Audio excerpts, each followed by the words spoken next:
12वी पास झाल्यानंतर 4 मित्र एका हॉटेलमध्ये पार्टी करतात. ते तिथे एक शपथ घेतात की 40 वर्षानंतर याच दिवशी म्हणजे 1 जानेवारीला याच ठिकाणी भेटायचं आणि पार्टी करायची. जो सर्वात शेवटी येईल त्याने हॉटेलचं बिल भरायचं. हॉटेलचा वेटर सुद्धा हे सगळं बघत होता.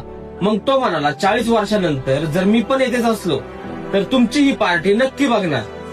ठरलेल्या वेळी 40 वर्षानंतर पहिला मित्र हॉटेलमध्ये पोहोचतो आणि बघतो तर हे हॉटेल आता 5 स्टार बनलेलं आहे. आता तिथलं सगळं बदललेलं आहे आणि तिथला वेटर आता त्या 5 स्टार हॉटेलचा मालक बनला होता. तो त्या पहिल्या मित्राला ओळखतो आणि म्हणतो, सर बसा, आणि सांगतो की मी तोच वेटर आहे आणि आता या हॉटेलचा मी मालक झालो आहे. मग तो म्हणतो, वा, एकच नंबर. तेवढ्यात दुसरा मित्र येतो. दोघांच्या गप्पा गोष्टी सुरू होतात. बिझनेस ग्रो झालाय, सगळं खूप छान चाललंय. हे दोघं एकमेकांना आपलं सगळं शेअर करतच असतात. तेवढ्यात तिसरा मित्र सुद्धा येतो, पण चौथा मित्र अजूनपर्यंत नसतो आलेला. तर तो जो शेट असतो तो म्हणतो, तुम्ही जेवणाची ऑर्डर वगैरे मागवा, तोपर्यंत तुमचा मित्र सुद्धा येईल. आता जेवण सुद्धा आलं होतं. वाट बघत बघत खूप वेळ झाली होती. नाराजगीने ते तिघं जेवण करतात, तरी पण चौथा मित्र नसतो आलेला. आता जेव्हा बिल द्यायची वेळ येते तर म्हणतात, संग्राम तर खूप मोठा माणूस झालाय वाटतं, आपल्याला सगळ्यांना इग्नोर करतोय, चला आपणच बिल भरूयात. जसं बिल भरायला काउंटरला जातात तर हॉटेलचा मॅनेजर म्हणतो, तुमचं बिल ऑलरेडी भरलेलं आहे.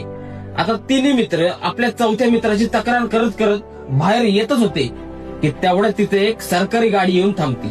त्यातून एक मुलगा उतरतो आणि तिघांच्या पाया पडतो आणि म्हणतो, माझे वडील शिक्षक झाले होते, त्यांनी मला कलेक्टर बनवलं, पण महिनाभरापूर्वीच त्यांचं निधन झालं.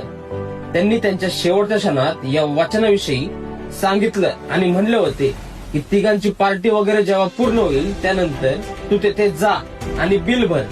मुलगा हात जोडून म्हणतो, माझे वडील या जगात नाही राहिले, त्यांचं वचन पूर्ण करायला मी आलोय. हे ऐकून तिन्ही मित्रांच्या डोळ्यात पाणी येते. त्यांना जाणीव होते की आपण एकमेकांना भेटण्यासाठी 40 वर्ष का थांबलो.